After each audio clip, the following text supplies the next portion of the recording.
o apoio dos Estados Unidos à institucionalidade e à democracia brasileira em momentos de sobressalto. Eu mesmo, como presidente do Tribunal Superior Eleitoral, estive como encarregado de negócios americanos, tive muitas vezes, mas em 3 vezes eu pedi declarações dos Estados Unidos de apoio à democracia brasileira, uma delas do próprio Departamento de Estado, e acho que isso teve algum papel, porque os militares brasileiros não gostam de se indispor com os Estados Unidos, porque é aqui que obtêm os seus cursos e os seus equipamentos. Já basta já.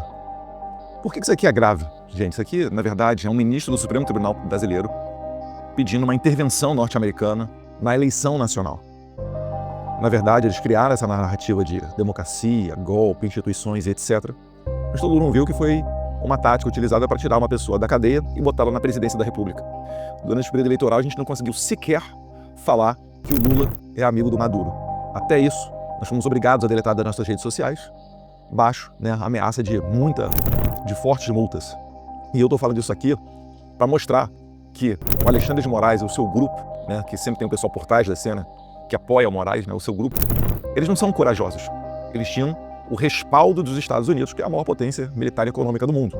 Então, se você for parar para analisar o que mudou de lá para cá, mudou tudo. Eles perderam esse auxílio moral, eles perderam, recentemente saiu mais uma notícia falando do envolvimento da USAID com o TSE, fizeram live juntos. Isso daí fora a estratégia também de você pulverizar o dinheiro da USAID em várias ONGs e pequenos outros grupos, o que dificulta a investigação, dificulta o rastreamento, torna os valores de menor importância, mas ainda assim o efeito é como o de várias formigas indo atacar algum corpo estranho dentro do formigueiro. Esse corpo estranho dentro do estabelecimento brasileiro é o Jair Bolsonaro, a pessoa que lutava pelo interesse dos brasileiros.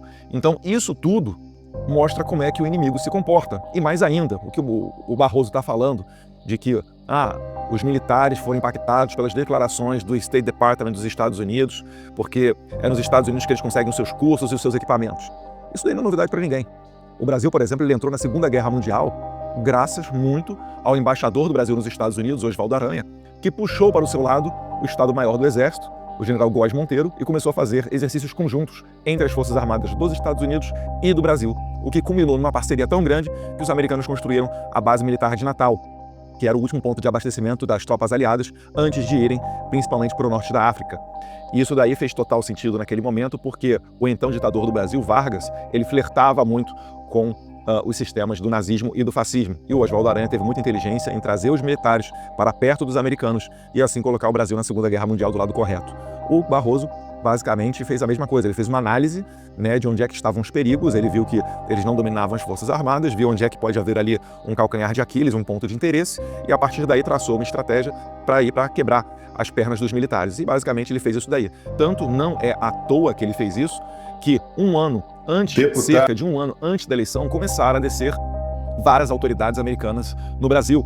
Eu destaco aqui muito o William Burns, que era o então diretor da CIA, o Jake Sullivan, que era o Conselheiro Nacional de Segurança, a Victoria Nuland, a subsecretária para Assuntos de Política, e vários outros. E abertamente, quando você fizer essas consultas públicas, você vai ver que eles sempre tratavam, dentre outros assuntos, de democracia. Então, você consegue ver esse caldo todo se formando, e você também consegue perceber que hoje em dia, com a administração Trump, e é por isso que eu comemorei muito a eleição do Trump, esse aparato estatal todo ruiu. A gente está em vias de ver aí o Mike Pence, Deus quiser, em breve, fazendo seu depoimento na Comissão de Relações Exteriores e Defesa Nacional do Brasil, para falar com mais propriedade até onde foi esse tentáculo norte-americano da administração Biden dentro do governo brasileiro. Porque o Mike Pence ele era funcionário, servidor de dentro do State Department. Teve acesso a muita coisa que o público em geral não teve. Então, a gente tem que ficar de olho nisso, a gente tem que aprender como é que se comporta o nosso inimigo e, além de tudo, a gente tem que mostrar, tem que expor. Por mais que a gente saiba que isso não vá dar, pelo menos agora, num processo de impeachment de um ministro do STF, com base nessas declarações aí do Barroso, eu não tenho esperança de que isso aconteça nesse atual Congresso, mas cabe a gente perguntar aos nossos candidatos ano que vem, ao Senado, à Câmara também, qual é o posicionamento deles sobre esses fatos, porque a gente não pode ver um ministro do STF dizendo que vai pedir ajuda aos americanos, que numa palestra diz que derrotou... Nós derrotamos o bolsonarismo! Fazer isso tudo que eles fazem e depois virem para cima do deputado federal mais votado da história e querer pegar o meu passaporte embasado nas, entre aspas, acusações da dupla debilóide do PT, o Rogério Correia e o Lindbergh Farias, que depois confessaram que o Alexandre de Moraes pegaria meu passaporte de qualquer maneira, mas entender como legítimo deputados do PT pedindo para pegar meu passaporte sob o argumento de que eu estava indo muito aos Estados Unidos. Então, o que dizer do Barroso, que pediu intervenção do governo Biden com sucesso ainda na eleição brasileira? Essa história tem que ser passada limpo. A gente tem que documentar isso daí. A gente tem que levar isso daí ao conhecimento dos congressistas norte-americanos, para que a partir daí, medidas enérgicas possam ser tomadas. Sem liberdade de expressão, a gente não dá nem um primeiro passo. Eu sei que muita gente fica desesperada na internet. Poxa, Eduardo, mas nada vai acontecer, a gente fala, etc. Não, não, não. Já está acontecendo.